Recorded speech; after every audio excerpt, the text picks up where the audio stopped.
안녕하세요. 다둥패밀리 다둥맘입니다. 이번 영상에서는 사회복지사 1급 과목 사회복지조사론 1장 과학적 방법을 정리해 볼게요. 이 장에서 꼭 잡으셔야 할 건 4가지예요. 우리가 일상적으로 어떤 오류 때문에 잘못된 판단을 하는지, 그걸 보완해주는 과학적 방법의 특징, 연역법과 귀납법이라는 논리 구조, 사회복지 실천에서 과학적 조사와 윤리가 왜 중요한지, 그리고 포퍼와 쿤 같은 과학 철학 개념입니다.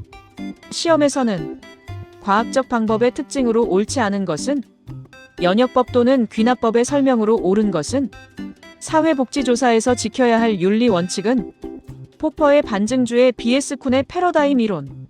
이렇게 자주 나오니까 이 영상 한번 보시고 노트 한 장만 만들어 두시면 1장 문제는 거의 다 맞추실 수 있을 거예요.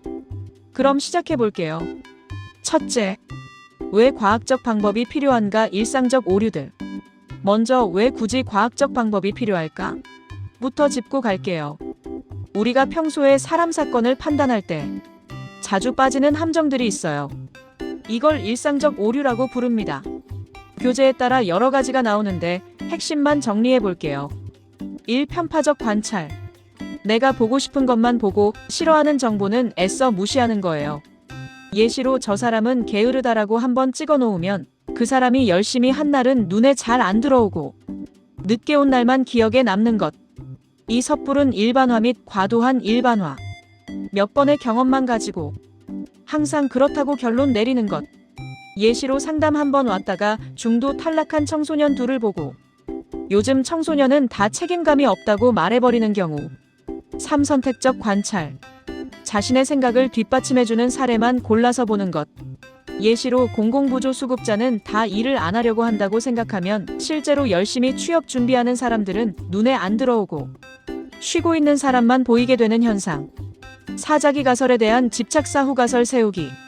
처음 세운 생각을 절대 틀렸다고 인정하지 않으려고 후에 나타난 사실을 억지로 끼워 맞추는 것. 일이 벌어진 다음에 원래 그럴 줄 알았어 하면서 뒤늦게 이유를 갖다 붙이기도 하죠. 5. 비논리적 추론, 권위 맹신 등. 인과관계를 제대로 따지지 않고 예전에 그랬으니까 지금도 그렇겠지 하고 단정하거나 전문가, 선배, 기관장 말이라고 해서 근거를 따지지 않고 그대로 믿어버리는 것도 오류입니다.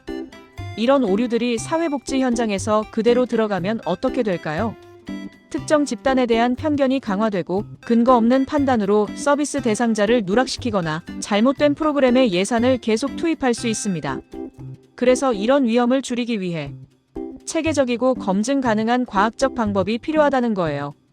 둘째, 과학적 방법의 특징. 그럼 과학적 방법은 뭐가 다른가? 시험에 잘 나오는 특징만 키워드 중심으로 정리해 볼게요. 1. 경험적이다. 책상에서만 생각하는 게 아니라 실제 세계에서 관찰, 측정한 자료에 근거합니다. 예시로 노인 우울이 높다고 말하려면 설문, 면접, 척도 점수 같은 데이터가 있어야 하죠. 키워드 관찰, 경험, 자료, 증거. 2. 체계적이다. 아무렇게나 보는 게 아니라 연구 절차를 미리 계획하고 그 절차에 따라 자료를 모으고 분석합니다. 연구 목적, 가설 설정, 연구 설계, 자료 수집, 분석, 결론. 이렇게 순서가 있죠. 키워드 계획, 단계, 절차, 체계. 3. 논리적이며 검증 가능하다. 주장과 주장 사이에 논리적 연결이 있고 다른 연구자도 같은 방법으로 다시 검사해 볼 수 있어야 합니다. A 프로그램이 효과 있다고 말하려면 비교 집단, 사전 사후 검사 등 논리 구조가 필요하죠. 키워드 가설, 검증, 연역 귀납, 재검증. 사객관성과 재현 가능성. 조사자의 개인적인 생각이나 감정을 최대한 배제하려고 합니다. 누가 다시 해도 비슷한 결과가 나올 수 있도록 측정 도구와 절차를 명확히 해둡니다. 키워드 객관적, 표준화, 신뢰도. 5. 일반화 가능성. 특정 집단에서 얻은 결과를 비슷한 조건의 다른 집단에도 적용할 수 있어야 실천 현장에서 쓸 수 있겠죠. 표집을 잘하고 표본수를 확보하는 이유가 여기 있습니다. 키워드 표집, 대표성, 일반화. 6. 반증 가능성과 잠정성.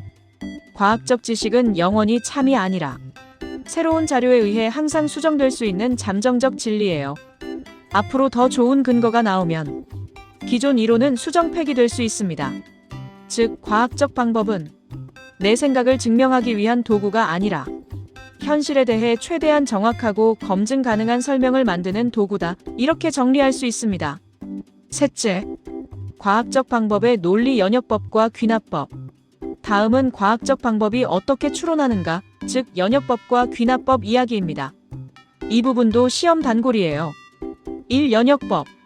일반적인 이론이나 규칙에서 출발해서 특정한 사실을 예측하는 방식입니다. 모든 어는 B이다. X는 어이다. 그러므로 X는 B이다. 예시로 사회적 지지가 높은 사람은 우울이 낮다는 일반 규칙이라 가정할 때 이 클라이언트는 사회적 지지가 높다. 이 클라이언트의 우울 수준은 낮을 것이다 라고 예측하는 것. 연역법은 주로 가설을 세울 때 사용합니다. 이 귀납법. 여러 개의 구체적인 사례를 관찰한 다음 거기서 공통점을 뽑아 일반적인 결론을 만드는 방식. 사례 1, 사례 2, 사례 3. 공통 패턴을 찾아 대체로 뭐뭐하다라는 결론. 예시로 여러 지역 노인센터에서 자료를 모아보니 친구 관계가 좋은 노인이 우울이 낮은 경향이 반복된다. 사회적 지지가 우울을 낮추는 역할을 하는 것 같다는 이론적 결론을 내리는 것. 3. 두 방법의 관계. 실제 연구에서는 연역법과 귀납법이 서로 보완하면서 사용됩니다. 기존 이론을 바탕으로 연역적으로 가설을 세우고 현장에서 자료를 모아 귀납적으로 패턴을 확인한 뒤 가설을 지지하면 잠정적으로 채택하고 아니면 수정, 폐기하는 식. 시험에서 자주 나오는 포인트는 연역법은 일반에서 특수로 귀납은 특수에서 일반으로. 연역법은 가설을 검증하는 논리, 귀납법은 이론을 생성하는 논리. 이 두 줄만 제대로 기억해도 거의 다 맞출 수 있습니다. 넷째, 사회복지 실천에서 과학적 조사가 필요한 이유.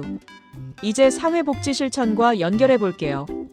왜 우리는 현장에서 과학적 조사를 해야 할까요? 교재에는 여러 상황이 나열되어 있는데 핵심 역할들을 묶어서 정리해보면 이렇습니다. 지역사회 욕구 파악. 어느 동네에 어떤 복지 욕구가 많은지, 실업, 아동방임, 노인 고독사 등. 실태를 파악하려면 체계적인 조사가 필요합니다. 클라이언트에 대한 객관적 자료 수집. 담당자의 느낌만으로 서비스 결정을 내리면 사람마다 기준이 달라지겠죠. 조사, 척도, 면접 기록 등을 통해 보다 공정하게 사정을 어세스먼트 할 수 있습니다. 조사 대상자에 대한 비윤리적 행위 예방. 과학적 조사는 윤리 원칙과 함께 가기 때문에 인권 침해나 편파적 대우를 줄이는 역할도 합니다. 사회복지 관련 실태 파악 및 정책 근거 제공. 아동학대, 노숙인, 장애인 인권 실태 등 현실을 숫자와 자료로 보여줘야 예산, 정책을 설득할 수 있습니다. 프로그램, 서비스의 효과성 평가. 어떤 프로그램이 정말 효과가 있는지 사후만 보고 좋았던 것 같다가 아니라 전후 비교, 통제 집단 비교를 통해 확인하게 해줍니다. 새로운 실천 기법 개발과 비교. 기존 방법 vs 새 방법, 어떤 게 더 효과적인지 데이터를 가지고 비교하여 근거 기반 실천 에버던스 마이너스 베이스트 프랙터스를 할 수 있게 해줍니다. 시험 보기 팁 하나만 덧붙이면 보기 중에 윤리적 딜레마를 해결하기 위한 의사결정을 위해 과학적 조사가 필요하다 라는 문장이 나오면 보통 X입니다. 윤리적인 가치 판단은 조사만으로 결정할 수 있는 게 아니고 가치, 규범의 문제이기 때문이에요. 다섯째, 사회조사의 윤리. 다음은 사회조사의 윤리입니다. 최근 기출에서도 자주 언급되는 부분이라 꼭 챙겨야 해요. 사회조사를 할 때 연구자는 조사 시작부터 보고 발표 단계까지 쭉 지켜야 할 윤리 원칙들이 있습니다. 1. 고지된 동의 및 설명된 동의. 연구 참여자가 어떤 목적의 조사인지, 무엇을 하게 되는지, 위험은 없는지, 언제든 중단할 수 있는지를 충분히 설명 듣고 자발적으로 동의해야 합니다. 아동이나 의사결정 능력이 제한된 사람인 경우 보호자의 동의도 필요하죠. 시험 키워드 자발성, 사전 설명, 언제든 철회 가능. 2. 익명성 보장. 응답자의 이름, 주소 등 누구인지 식별할 수 있는 정보를 연구자가 알지 못하도록 하는 것. 예시로 설문지에 이름 대신 번호만 쓰고 연구자도 누가 누구인지 모르게 처리하는 경우 연구자도 개인을 식별할 수 없다가 포인트. 3. 비밀 보장 및 기밀 유지. 연구자는 참여자를 알 수도 있지만 제3자에게 그 정보를 절대 노출하지 않는 것입니다. 보고서나 발표에서 개인이 드러나지 않게 처리해야 하고 자료 보관, 폐기에도 주의해야 합니다. 연구자는 알지만 외부에 공개하지 않는다가 포인트. 4위에 최소화 앤드 공정한 대우. 조사 참여로 인해 신체적 정신적 사회적 피해가 생기지 않도록 위험을 최소화해야 합니다. 경제적 보상을 준다고 해도 과도하게 유인하거나 강요해서는 안 됩니다. 5연구 결과의 정직한 보고. 연구 성과를 과장하거나 불리한 결과를 숨기거나 다른 사람의 자료를 도둑처럼 가져와서는 안 됩니다. 조작된 자료, 표절은 큰 윤리 위반입니다. 6기관 윤리위원회 IRB의 역할. 연구가 민감한 주제를 다루거나 아동장애인 수용자 등 취약 집단을 포함할 때는 연구 계획이 윤리위원회 심의 승인을 받기도 합니다. 시험에서는 보통 고지된 동의, 익명성 vs 비밀 보장 구분, 연구자의 보고 책임, 이 세 가지에서 자주 문제가 나와요.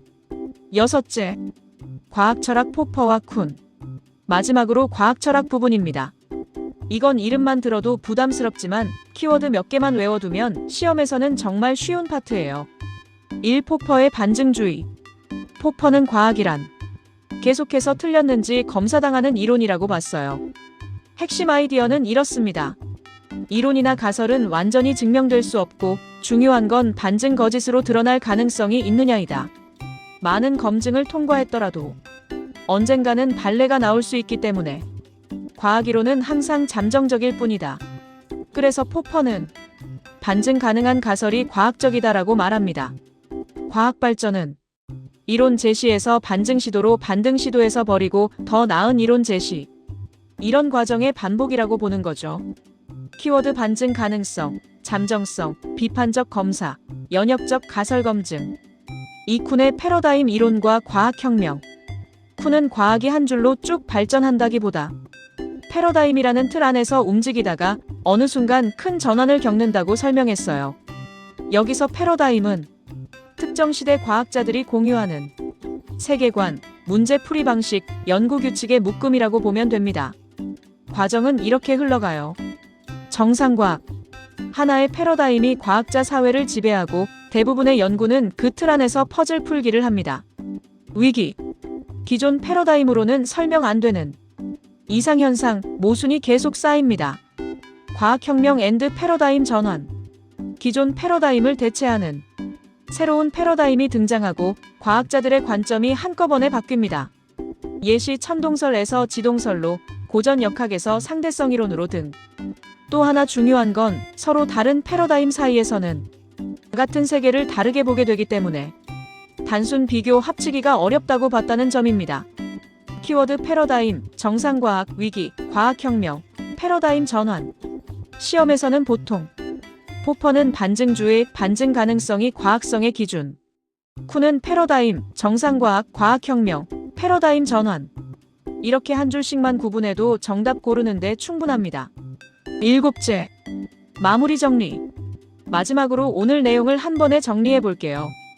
일상적 오류 때문에 편파적 관찰, 섣부른 일반화, 선택적 관찰, 자기가설 집착 등이 나타난다. 이런 한계를 보완하기 위해 과학적 방법이 필요하다. 과학적 방법의 특징. 경험적, 체계적, 논리적, 검증 가능. 객관성, 재현 가능성, 일반화 가능성, 반증 가능성. 연역법과 귀납법. 연역은 일반에서 특수, 가설 검증에 사용. 귀납은 특수에서 일반, 이론 생성에 사용. 사회복지 실천에서 과학적 조사 필요성. 욕구 실태 파악, 클라이언트 사정, 프로그램 효과성 평가, 서비스 질 향상, 근거 기반 실천과 정책 설계의 근거 제공. 조사 윤리. 고지된 동의, 익명성 비밀 보장 위해 최소화, 정직한 보고, 취약 집단 보호 등. 과학 철학. 포퍼는 반증주의, 반증 가능성이 과학의 기준, 이론은 잠정적. 쿤은 패러다임, 정상과학, 위기, 과학혁명, 패러다임 전환. 이 6묶음을 머릿속에 넣어두시면 사회복지사 1급 사회복지조사론 1장 문제는 거의 다 맞추실 수 있을 거예요. 여기까지 들어주셔서 감사합니다. 공부하시는 모든 성인 학습자분들 정말 수고 많으셨어요. 좋아요와 구독, 알림 설정은 사랑입니다.